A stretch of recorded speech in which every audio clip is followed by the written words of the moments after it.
And let me do transcripts for those of you that can benefit from the transcripts. So just let me do a couple of things here. Yeah, actually, while you're doing that, why don't I do the introductions and stuff as you're pulling up the slide. So, all right, welcome everyone. Thank you for attending today's very special webinar. It's entitled The Rise of the Experience Economy and What It Means for IT Services. I'm pleased to announce and introduce Alan Nance, who probably doesn't need any introductions if you're been in the ITIL world for a while. He's our guest speaker for today. I met Alan by way of the Back to ITSM Facebook group. So if any of you are a member of Facebook, I would encourage you to join that. Lots of lively conversations, wouldn't you say, Alan, that happened in that group? Yeah, it's where the past meets the present, is how I would say. All right, where the past meets the present. There you go. And actually, I'm really glad that I did. I met Alan and his research and his work on experience management. It's fascinating, and in my opinion, can really help our institutions excel in providing a high-class experience for our customers and their employees. Alan is a digital anthropology and a thought leader in ITSM, experience management, XLAs. You can learn more about him and experience management by visiting his website at XLAcolab.com.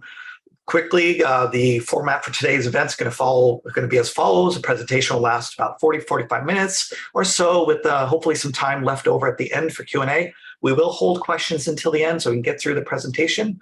This session or webinar is being recorded and will be available on the ITSM website within 5 business days. Encourage each other to use chat to talk, but please use the Q&A window to ask questions throughout the presentation, but we will hold them off until the end.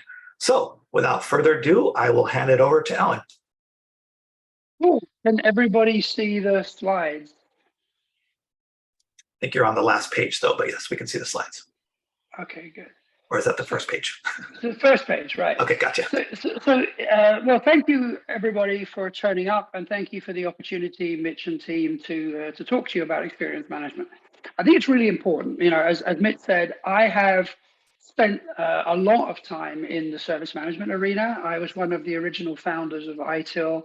I was actually the keynote speaker at the launch of ITIL in 1992. So I've lived through a lot of that. I've also lived through outsourcing, and I've also lived through the whole public cloud transition.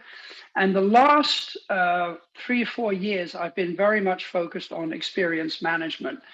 And we'll talk obviously a lot about that. And I think that is the most important theme, the most important change that we are all going through today in our organizations, is the transition from the service economy to the experience economy. And some of you may already have ideas on that, and happy to talk to them.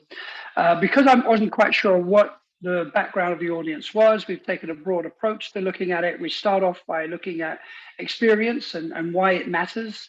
And then we'll look at relationship between service management and experience management. And of course, everybody always wants to know, what is an XLA? What are the most important metrics for XLAs? And then I'm going to talk a little bit about some of the technology that is at use here, and what analysts are saying, and where I think your opportunity is as an IT professional to leverage whatever you've done up to now and to extend that into the future. So those are the topics I'd like to cover. As Mitch says, you can hold your questions, or you can put your questions, but write them down. Let's make sure we don't lose them. So if you see something, say, oh my gosh, I need to ask that question, please, put it in the chat. Even if we don't get to it now, we'll get to it later. So undoubtedly, COVID-19 has accelerated the awareness of experience. Before COVID, 52% of employers were saying, yeah, employee experience is a priority for us. Now it's at 92%. And we all know how that has panned out in terms of the Great Resign, in terms of the supply chain issues, and a lot of things that are hanging on employee and customer experience. But the interesting thing is that even though employers say that it's a priority, only about 9% actually have a strategy or have a technology approach to transform employee experience from what it was to what it needs to be. So there's a lot of lip service, And the reason that lip service is there is not just the pandemic. So there's other things at work. A lot of organizations have gone in for multi-channel workforce sourcing, which means that for you to deliver your services or make your products, you have sourced different suppliers in that chain. And that multi-channel has also an effect on employee experience, both within the sourcing partner as how that experience manifests itself with you. We talked a lot about the competition for talent. I do believe with the current stagflation that we're going to be in, that is going to be less of a problem. People are not going to be moving jobs anywhere near what we've seen the last 3 months. Once inflation starts going and people start getting laid off and people are going to hold on to the jobs that they've got. There's always going to be a competition for scarce talent, but right now the competition for talent is also for, in principle, unskilled and non-difficult to source talent. So that's going to become less. The other will still be there. Third problem challenge is the multi-generational workforce. And that's really become evident in the last 5 years, where Gen Z has arrived. Gen Z has very different ideas. I don't want to stereotype people, but as a group, they have different ideas about work, about what work means, from the millennials and from the Gen X's and from the baby boomers. And they are all working together in your environment. And so you need to have a very different HR strategy than we had up till about 5 years ago. And the last bit is the ever-evolving ways of working, the whole concept of hybrid. And I always say to people, hybrid is it's a verb, it's not a noun. So there's no hybrid working. Hybrid is an evolutionary process that's going to pan out different ways in different cultures, different industries, different demographics. But all of them are anchored in digital employee experience. Now, what I'd just like to say here is that, and I really want to emphasize this, a lot of people think, oh, it's because of the pandemic, and once the pandemic's over, we're going to go back to normal. That's really not the case. The pandemic is an accelerator in the same way that the iPhone was an accelerator, but we've been in this movement for a long time. So I am old enough to have lived in the tail end of the production economy. I remember when in the UK we had coal miners, and when we built big cars, we had British Leyland, and we had steel companies, and we were very much at the tail end of the production economy. And in order to manage that production economy, we needed standardization, we needed predictability, we needed to be able to specify. We had a whole lot about time and motion or Kanban and all of these things that were in the production economy. At the end of the 1980s, that all sort of fell apart with a crisis very similar to this. If you look back in the late 70s, you may forget we were on a whole, if you're in the United States, we were on daylight time forever to try and save fuel. We were on rationing for fuel, and our fuel costs were even higher as a percentage than they are now. And that, together with the rise of Reaganomics and Thatcherism, really was the end of the production economy. And we started with the services economy. We started with unrestricted trade agreements. We started with privatization of industries, breaking up monopolies. And as a result of that service economy, we had to have different management methods to deal with it. So the focus went to process, which is logical with why ITIL emerged at that time. There was an emphasis on supply chain, which is why companies like SAP and Oracle and PeopleSoft became important. There was a thing about building to specifications, and we were really worried about throughput and technical personas. And of course, for us in the IT industry, it was the beginning of the service level agreement and the KPIs and customer sat. At the end of 2007, the service economy started to shift. And the reason for that is not so much the iPhone, but very much the App Store. That we were now able to individualize at scale. And so since 2007, we've now been on this transition to the experience economy. And we now talk about ecosystems and journey maps and design thinking and experience personas and all of those things that you can read. And of course, the rise of the XLA as a augmentation and a build on of the SLA. Now, what's interesting in all of these is that they don't go away. So even though we are firmly in the experience economy today, we're still worried about process. We still have a place for standardization and predictability. We still have a place for SLAs. So what you're seeing is as we move from one economy to another, the other economy doesn't go away. It's more or less absorbed by the new dominant economy. So let's look at how you are managing your technology environment today. I'm going to hand it back a little bit because I don't know how to run the poll.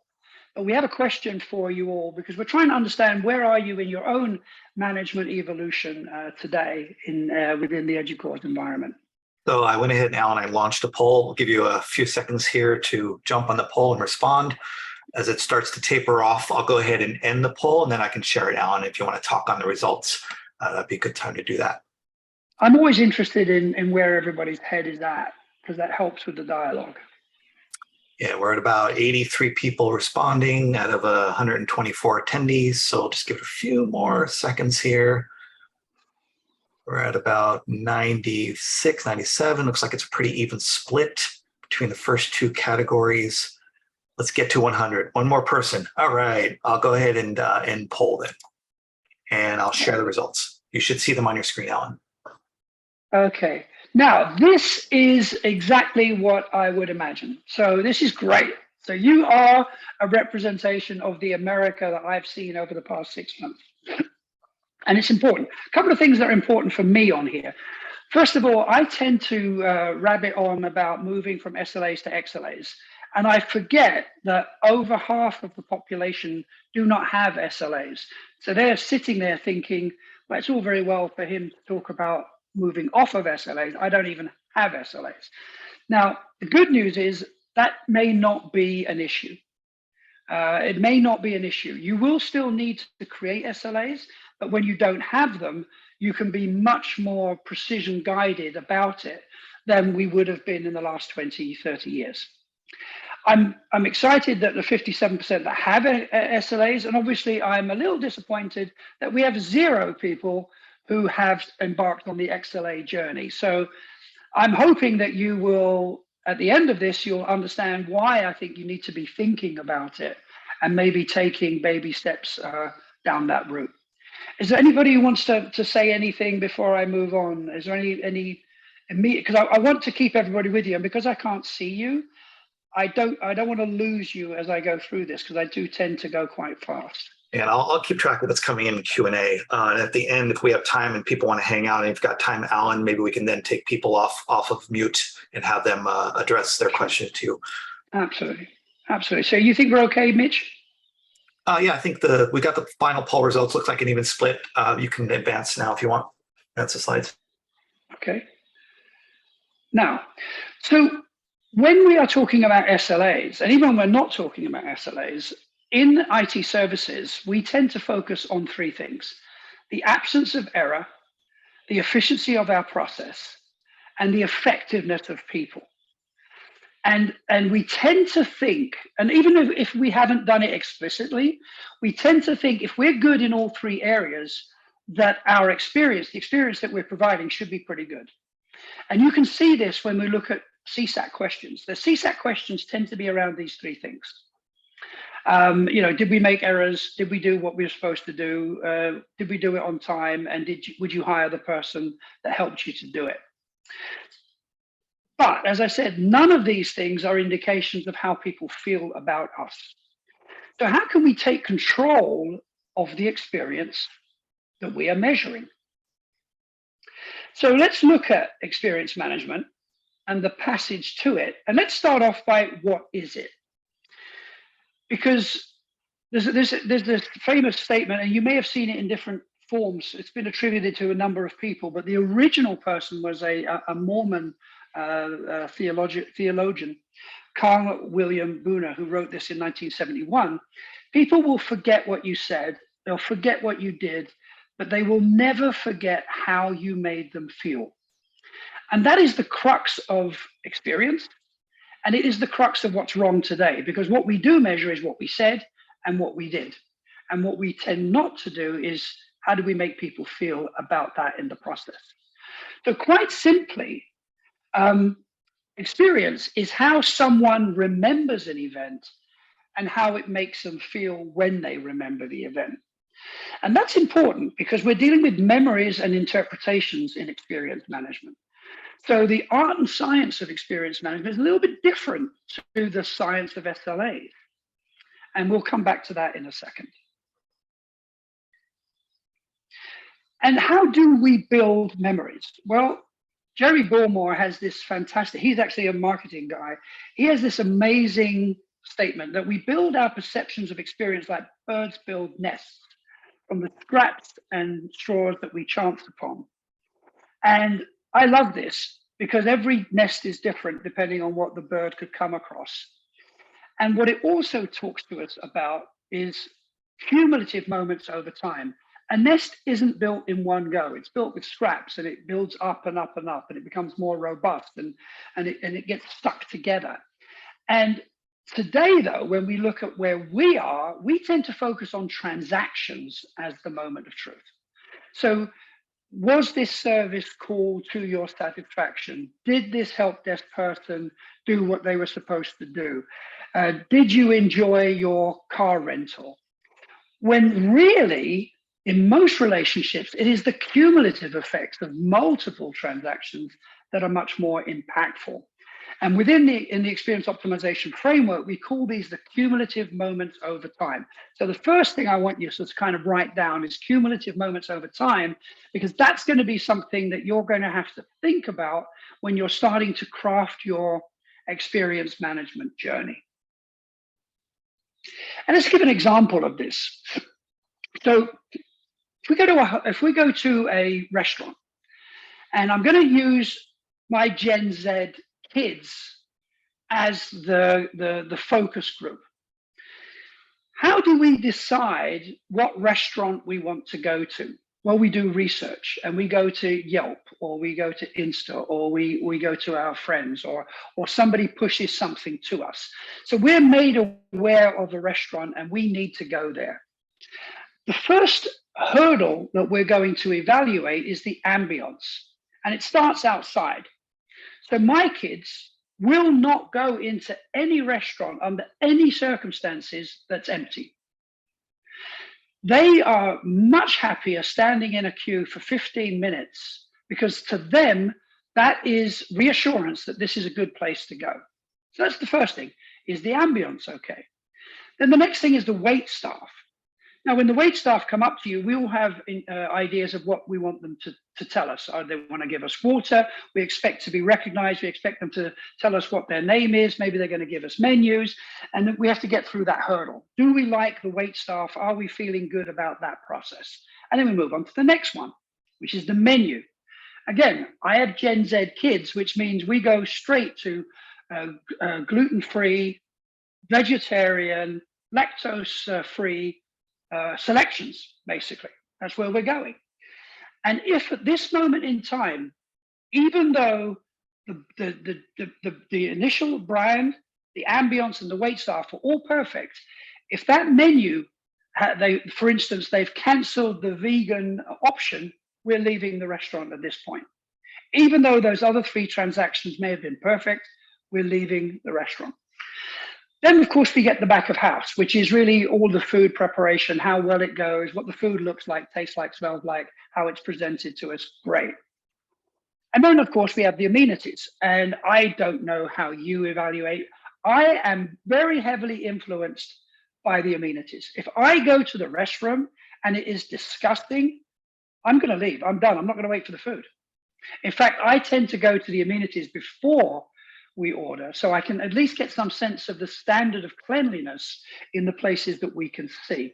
And I love it when you have a restaurant where you can actually see the kitchen and you can judge for yourself what's going on. So again, these are all hurdles. Then we get the payment. And do we think that what we're being charged, not only is it correct, does it feel fair? Is it a real reflection of what we've eaten? Because the happier we are about all of the steps to that point, the less we are concerned about what's on the bill and how much the bill is. And then the last bit is the departure. And this is where the memory is solidified. When we walk out of that door, when somebody says to us, what was it like at Luigi's? That is the moment that will decide what our answer is. None of those points in between. And so we think we left. I remember we left. We had a great time. It was great conversation. It was great food. We may not even remember exactly how it was, but as we walk out, that is the memory that's going to be solidified for us, unless, of course, something remarkable happens in the meantime. So what you see here is that the transaction, are we doing what we said we would, and are we doing it well, is not enough to guarantee the result, which is a memorable experience that we want to share with others. So experience is the whole line that we're pulling through. And it's really about, are we doing what matters, and will people remember this experience as pleasurable? Now, in a restaurant, people can exit the transaction, the overall transaction, the experience transaction at any time. If now this was an airport, it wouldn't be the way, it wouldn't happen. In fact, in an airport, something else is going on because we can't exit the transaction. So in an airport, if we turn up and we have trouble checking in, we have trouble giving our baggage, we have trouble getting through security, we have trouble finding the gate. None of those things are going to be a reason for us to stop the transaction because we're going somewhere else. However, they will return the next time that we have to think about using that airport, using that airline. So again, experiences are built over time, and it's the cumulative thing that we remember that's defining the experience. So now let's look at your world, and we're going to talk about XLAs. And it's good for me to know, how much do you already know about XLAs? Just for me, I know that none of you have XLAs, and that's okay. But I'm interested is do you have any perception of them at all? So when I launched a poll, we're getting some good responses here. We'll leave it open for a couple seconds here, give people a chance to chime in. The responses so far are not going to surprise you, Alan. It's about 90. Just give you a few more seconds here. You guys are great. I mean, I'm just excited about the poll, man. Yeah, great participation. I appreciate that, everyone. And it looks like we're tapering off. I'll go ahead and end the poll right now. And I'll go ahead and share results. Let me know, too, when I share the results, when you want me to stop sharing them. Okay. Right. And so this, again, is broadly in line with the greater population. A lot of people have not heard of XLA, so I really appreciate you making a commitment in your time to turn up today, because I know you're all very busy people. You know what XLA stands for. That's great. So the next part is going to be important to you about what is an XLA. So you know why XLAs are important. At least 14% of you do. That's great. And I think most of you are getting a sense of why XLAs might be important. I don't expect anybody to know how to implement XLAs. There are handfuls of people that have spent a lot of time on it. Obviously, I don't think anybody spent more time on it than I have.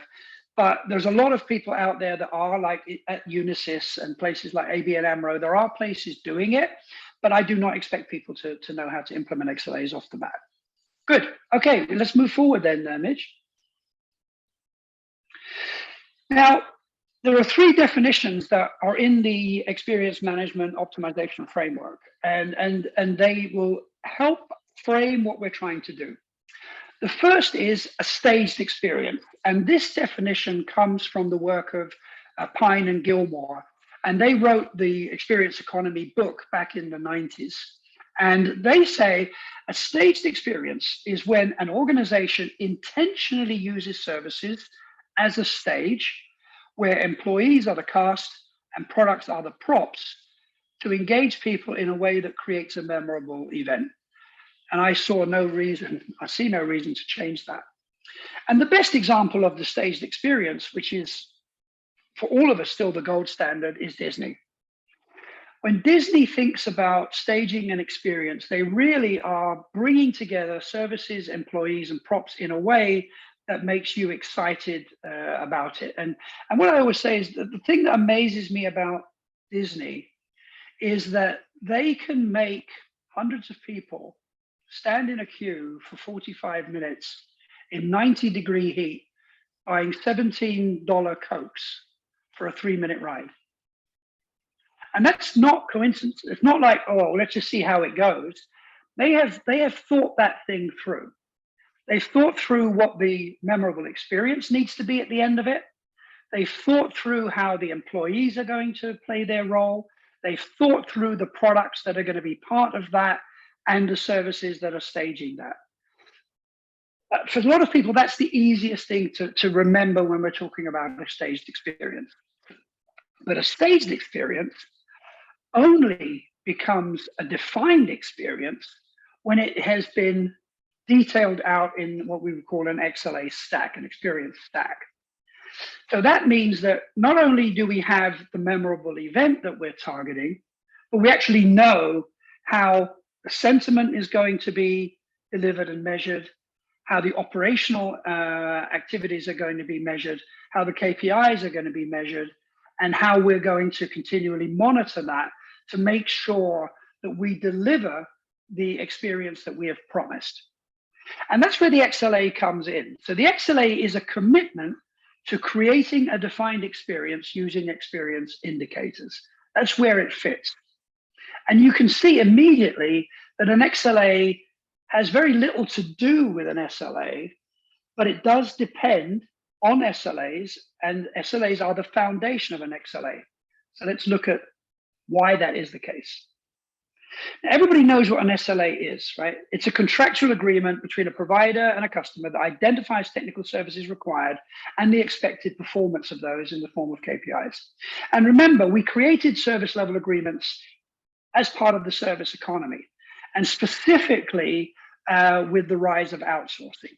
So as we went through outsourcing, what we found was you can't just give your in-house activities with all the equipment to an outsourcer. You have to define what you have, which is essentially your configuration. You have to combine what it's worth, which is your asset. You have to define what services are produced by that. You have to define how much those services cost, and you have to define what happens if those services are not delivered according to the agreement. So a service level agreement is the pinnacle of the service economy. It's a very important thing. And as we've seen in the transition from one economy to another, it's not going away. We still are going to need it. We're going to need less of them, and we're going to change some of them, but we still need service level. So if you're good at that, and obviously I know 43% of the organization of people here do not have SLAs, but if you're good at it, you can bring that knowledge directly to your experience management journey. If you don't have them, you can also fast track it because you don't have to make all the mistakes that we've made over the past 20 years as you create new SLAs that are actually geared to supporting the experience rather than just measuring the transaction. So I told you what an XLA is. I think you can read that. The important thing here is that an XLA is much closer to the business, so it must deliver positive business impact. And we say it has to tie to 5 business economic factors, which are things like market share, revenue, productivity, future gains, and things like that. And it has to be both operational and empirical. So this is not psychobabble. It's not just about wellness. It really is, it has hard data as well as the sentiment data putting together. And ultimately, we're going to be measured on the number of happy employees, happy suppliers, and happy customers. So this is kind of what your XLA stack looks like. And this is an example. It's not, I mean, you may have one XLA that has multiple SLAs. You may have more than 3 XLAs. You can have one XLA, two XLAs that work out for one SLA. There's all sorts of configurations to this. But what I'm really trying to show you is the anatomy. So we've got the defined experience. Then we have the XLA. Then we have the experience indicators, which are usually going to be some types of questions, but they don't have to be. Then we have the service levels that support them. And then we have the critical performance indicators underneath, or key performance indicators underneath. That's your stack. Now, we'll come back to this. I think we'll come back to this with another slide in a moment, just to fill it in, to make it a little bit more tangible. Don't worry if you feel a little bit lost at this moment, like, well, what is it? I still don't know what it is. We'll come back to that.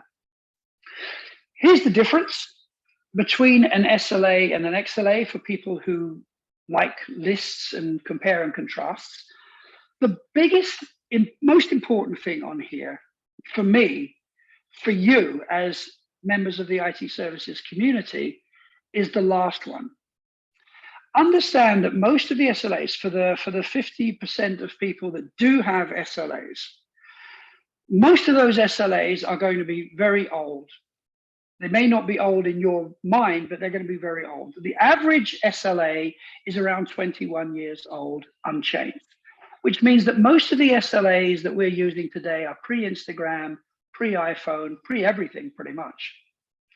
So that gives on how static things are. 99% is 99%, and if that's what your SLA is, that's what your SLA is, and it won't change a lot.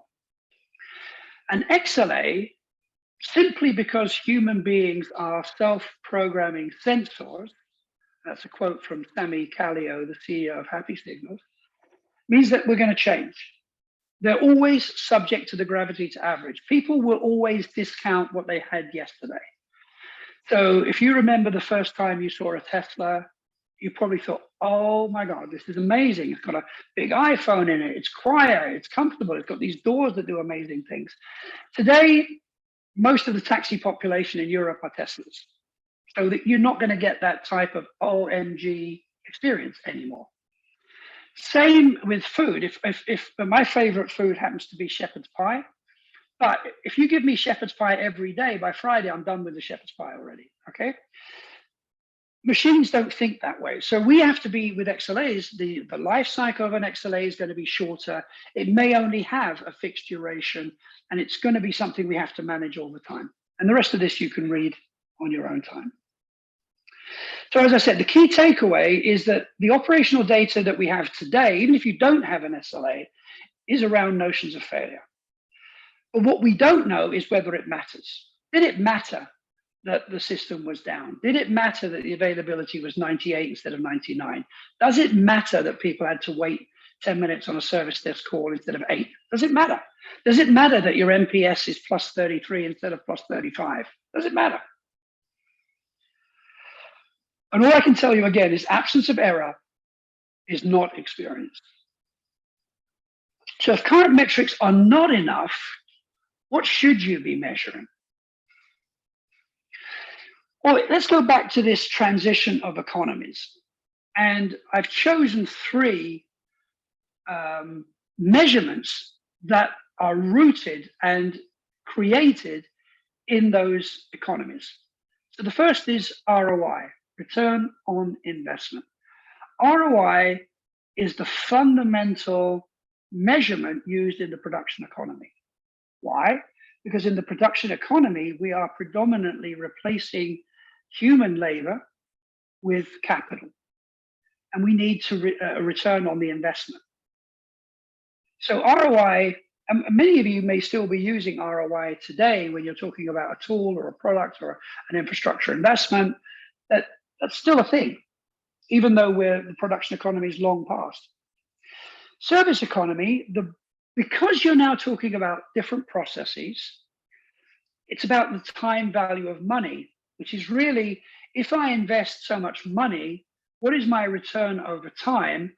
And if I can choose between a portfolio of services, which is going to generate the better time value of money return to me? And the big one for us in the experience economy is that is flipped on its head. It is now about the money value of time.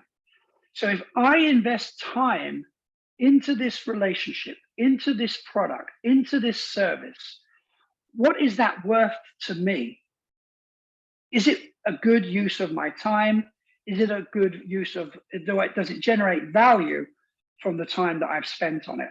So we're introducing a very new thing. Now, some of you may have some of these things in here. So if you're using customer satisfaction, and some of you may be, I don't think we've got a question for that, but some of you may be, I think we do coming up, then that's where it fits. So customer satisfaction is an element of the service economy. And it is the rejection of affirmation of a transaction that has occurred. Some of you, especially if you have been around the Help Desk Institute or the Service Desk Institute, you may have run into this concept of customer effort scores. And customer effort scores have a very close relationship. They're leading towards the money value of time. So customer effort score is much more useful in the experience economy than it is in the service economy. So why is the value of time important? Well, it's very interesting. You know, time is more valuable than money because you can get more money, but you can't get more time. So the equation for us is, are we providing time well spent versus time wasted? Now, when we apply this to our world, let's just have a look at what that looks like. So imagine you have the choice between a round of golf, 18 holes on a public course, or going to the cinema and having popcorn and Coke and having an amazing, watching Tom Cruise or Elvis, or you could go to a concert with Ed Sheeran, or you could go a day to Disney World, or you could take a trip on a helicopter over the Grand Canyon. Now, clearly, all 6 of these are very different, but what they all have is a money value of time, which is the investment that you have to make for the amount of time that you get to enjoy the experience. Now, if you look at these, because I should maybe do a poll on this one. You look at these, you think, well, which of these do you think is the most expensive? And which of these things do you think is the cheapest in terms of the money value of time? So which of these experiences gives you the best money value of time experience? Think about it for a second. I'm not going to ask you, but just think about it in your mind. Which of these do you think is going to be the best use of your time for the experience offered?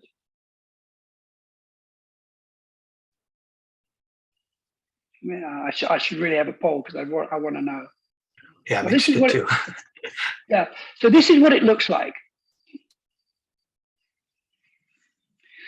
So and I'm not saying the experience isn't good or bad, right? That's not the question. The question is, for the money that you spend, the time that you spend, the money that you spend, what has the highest money value of time? And the truth is, a day at Disney World or going to a film has the highest money value of time of any of the experiences. The most expensive one is the Ed Sheeran concert. It's going to cost you more, and it's going to last a lot. It's not going to last long enough to offset that cost. I'm not saying you shouldn't do it.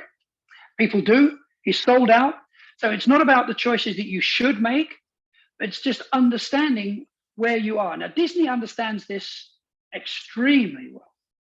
And I'm guessing that they understand it better than anybody else on here because they understand experience management. I think if you went to your local golf club and you asked them where they are on their MVT, that they wouldn't have a clue. But where they are is exactly where they are. So it's on a scale of 0 to 5, they're at a 1. So it's still good. It's still good value for money. And ultimately, the individual makes the choice. The great thing about a free market.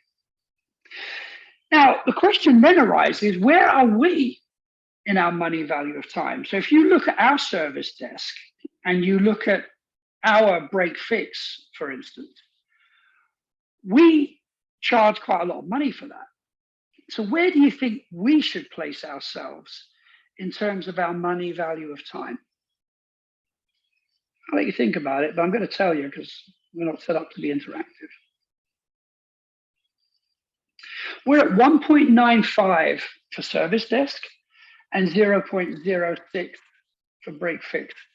So there's a huge productivity gap between the technicians that fix things, desk side support and stuff, and the service desk. Service desk is quite expensive, and these numbers are coming back from HDI, but they're also validated by one of the telco providers. I can't remember which one. So where are we? So our service desk sits between a ride in a helicopter over the Grand Canyon and an Ed Sheeran concert. Now, when you think about your service desk experience, would you be comfortable being compared to the experience that the employees that you serve or the customers that you serve being compared to a major pop concert or a ride over the Grand Canyon? I'm not sure that would work out well for us. In the same way, would you rather spend your time with somebody doing break fix, or would you rather spend time at Disney or at the theater? And I realize that these aren't real choices because you have to have a service desk. But what I do want you to think about is the amount of money and the amount of time that you are asking employees, suppliers, and customers to spend with you, and whether you honestly believe that you're providing value in line with the cost. And I know you're not, because most of us are not. And I would be shocked if anybody said, no, we're totally different here. And what I'm really trying to do by being controversial here is not to prove my point, but to get you thinking about what is the quality of experience that we're giving to people. Can that be better? So here's one for employee experience with IT services. So it's the same concept, same layers. Imagine that your job is to ensure that IT services enable employees to perform to their best. That's your job, nothing else. Then obviously the XLA question is, do your IT services help you to perform to your best when you're asking the employee? And that can break down into experience indicator questions like, was the last interaction with the service desk a good use of your time? And this is a question I could do a show of hands, but I'm pretty certain nobody is asking this question. But I'll tell you, if you do, you're going to learn something about all the other questions you do ask. Because in the service desk world, we assume that answering the phone quickly, that resolving the incident quickly, that not having it pass through to second and third line, that those are all the things that people value. And if we get those right, experience must be good. It turns out that that is not the case, that people are actually, if they wait 40 minutes, especially if you call them back, if you wait 40 minutes and they talk to somebody, even if it takes quite a while, and even if they're routed to somebody else, if at the end of that call, they go away saying, well, that was amazing, that was a great use of my time, all of the other things that you're measuring do not count. They are not important. If, however, they go away thinking, my God, that was a waste of time, it doesn't matter how good your help desk statistics are, you failed. You failed. Same when we look at end user computing. You can ask the people, do the IT tools that you use, do they work well most of the time? Because people don't measure 99, 98, 97, 96, and they don't even know what the percentages are, but they do know how they feel about it. Same way with the computer systems. Do the computer systems that you use make you feel like a successful employee? So these are questions that are really trying to extract the sentiment. Now, we still need the service levels underneath because we still need to understand what was going on there. What were the wait times? What was the first call resolution? What were the talk times?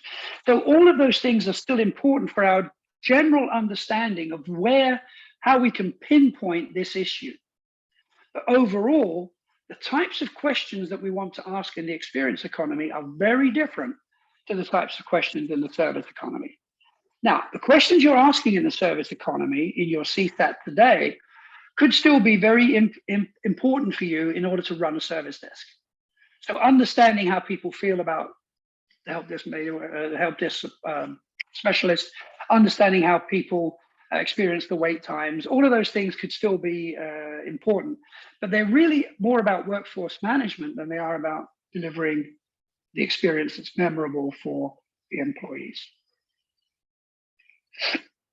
And in this case, I want to talk about the workers. So today, and I've measured this, when I was at Support World Live and Service Management World and a number of others, I asked people, how serious are you about canvassing your workers, about how they feel working on the service desk, working in break fix, working on the Genius Bar? How do they feel? Because what we know is there is a direct relationship between employee experience and customer experience. So poll 3 is, we're doing 2 polls together here. Sorry, Mitch. No, that's fine.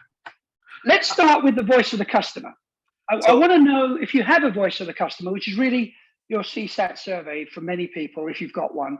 That's what we're asking here. Because some people are asking me, what is voice of the customer? Sorry, Mitch. No, it's fine. So I just want to, for everyone's sake, we've got lots of great content to still go through. So if you can hang out with us past the hour, I want to make sure we get the full recording so I can get it out to you all. What we'll do is we'll take all of your questions and then I'll send them out to Alan. And if he has time, hopefully he can answer those questions. I'll make sure those get back to you in the resources.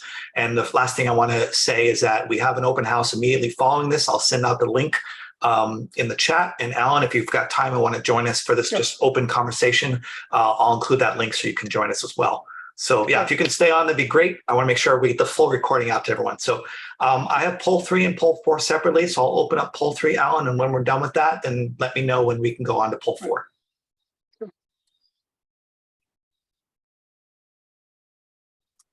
They're coming in right now.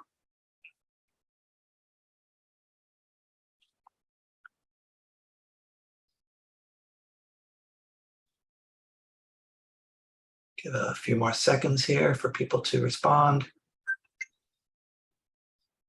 I've got to pick up the pace as well, Mitch. Yeah, I mean, just do what you need to do to make it through the presentation. I know we had a late start, so it happens. And That's good. We'll just manage. Yeah. So no worries. This is just great content. I don't want to lose out on any of the content. So, all right, we're at 79. I'll go ahead and close the poll here, and I'll share the results. Okay. What you see here, and I'll just make it quick, is what you see here is the reason that even when we have surveys, most of the organizations are not happy with the outcomes of the surveys. And a lot of that is because we do not have a scientific design of a survey, to be honest. And some of the questions aren't very good. Some of our answer schemes aren't very good. I'm not talking about you personally, because I don't know anybody on the call, but just generally, this is what we see. So this is great. Excellent. Thank you so much. And then should we do poll 4 immediately?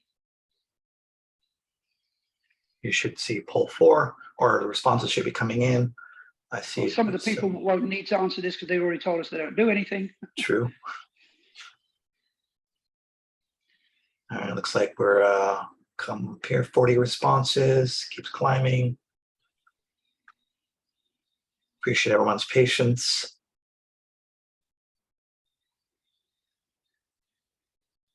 All right, give it just 1 or 2 more seconds here to give the rest of folks a chance. We're at 59. I'll go ahead and end the poll and share results. See, exactly what I thought we get. Okay, good, excellent. Well, the good news is we're all in line with the industry averages, which is great. Okay, super, thanks. So let me see if I can move through this a little bit faster. This one I'm going to skip over. So everybody knows there's a relationship between CX and EX, I think, and we have lots of evidence on that.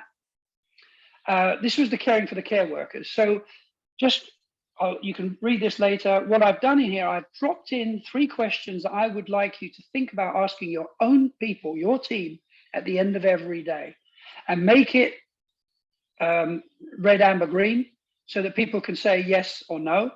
3 questions at the end of every day. Let's figure out how we're caring for the care workers. Okay. Hang on. So let's carry on here. Okay. Oh yeah, so I'm almost there now. So I think one of the things I want you all to think about after this is how can we take our service desk, which is essentially a responsive element, and move it to an engagement element, being an experience desk? How can we take our call center and make that a customer conversation point? And how can we move the utility and warranty of a service into the utility and warranty of a designed experience? So start thinking about it. And here we see the famous watermelon. I don't know if everybody's aware of what a watermelon is, but a watermelon, that's how I got into this in 2010, is when all your SLAs are green, but people hate you, basically. So the sentiment is red, but everything is telling you it's okay. That's the watermelon. Then we have the kiwi, where everything is green on the SLA and everything is green on the outside as well. That's the perfect situation. And then we have the reverse watermelon, where everything is red, or things are red in the SLA KPIs, and yet the experience is green. And that's probably the most interesting one, because that's going to lead us some questions about what are we measuring if it doesn't matter for the experience. I'm going to skip over this if you don't mind, because I think this is maybe, because I'm worried about it, and I don't want to talk about tools for people who aren't there. What I do want to say here is this one about rifting. So rifting is where people say, oh, it's all about SLAs, and if we get really good SLAs, we don't need to have XLAs. Or people saying XLAs are the future, SLAs are dead, they're secrets, lies, and assumptions, we shouldn't use them. And I think what we need to be doing is building a bridge between the knowledge we have on SLAs, whether we're using them or not, and the knowledge we have on XLAs, whether we're using them or not. That's going to be the most effective partnership going forward. So your opportunity is being fueled by the analysts. So Forrester and Gardner and pretty much everybody is saying XLAs are going to be mainstream by 2025. So this is a good time to start thinking about it and start getting on board with this. So you're doing the right thing by sticking with this presentation as a starter. And also the number of roles in experience management are growing dramatically. So right now there are about, I think 26,000 vacancies in this area for experience management specialists. The median salary is 78K. And right now on LinkedIn, as of we speak, there are 4,168 open positions for experience management specialists. We have put this all together in an experience optimization framework to help you, to take you through the 5 steps from knowing where you are today, knowing what the wants and needs of your audience are and how you're going to create the XLAs, actually creating them and putting them into operation, and then innovating. So we actually have a framework, and each of those phases of the framework has between 5 and 6 best practices and concepts to help you. So in total, there are about 30 of those. We actually also have the courseware now that you can be certified by APMG to be an experienced champion by following the Essence, which is a 1-day course, or by doing the 3-day foundation, and then you can become an XLA ambassador. So this is my last slide, is how can you become an experienced champion in your support world? How can you evolve, as we said? How will you create experiences that matter to your team and to your business? And can you create a 30, 60, 90-day plan in time for XLA season? And people say, well, what's XLA season? Well, it runs from Watermelon Day on August the 3rd to Kiwi Day on December the 21st. That's our hashtag #GrowAKiwi. That's when we would love to see you be ready to start your XLA experience management journey. And that's it. All right, Alan, thank you so much. Thank you, everyone, for your patience as we got started a little bit late, but great content. Appreciate your willingness to talk to this community. It concludes our presentation. I want to thank Alan for sharing his time and insight with us today. His information can be found on the slide deck. We'll send the slide deck out, the recording, the transcripts, and then if possible, I'll send you a list of questions I received. Maybe we can get back to the group with those answers to the questions, and I'll include them in the package that I send out. As mentioned earlier, there's a link in the chat if you want to join us in the ITSM open house. Alan, you're welcome to join us. Just a very informal conversation that I host the last Wednesday of every month. And if you have a message or a topic you want to talk about, reach out to me. I'll help set up an event like this that you could, share your ideas and share your ITSM success stories. Thank you, Alan, and thanks everyone for attending today. Have a good one. Don't go away before I got that link. I'm trying to find that link. Oh, let me post it again. Absolutely. And right there, for anybody who wants to join, grab that link before this ends, and I'll see some of you in a few minutes. Good. You got it, Alan? In chat? No, I don't. I've got to go right to the bottom now because I was right at the top. No. Here. How's this right here? Where is it? Oh, I'm so bad with this. It's okay. It's right at the bottom now, isn't it? It's at the bottom. And you know what? I got your email. I'll email it to you. How's that? No. Where is it?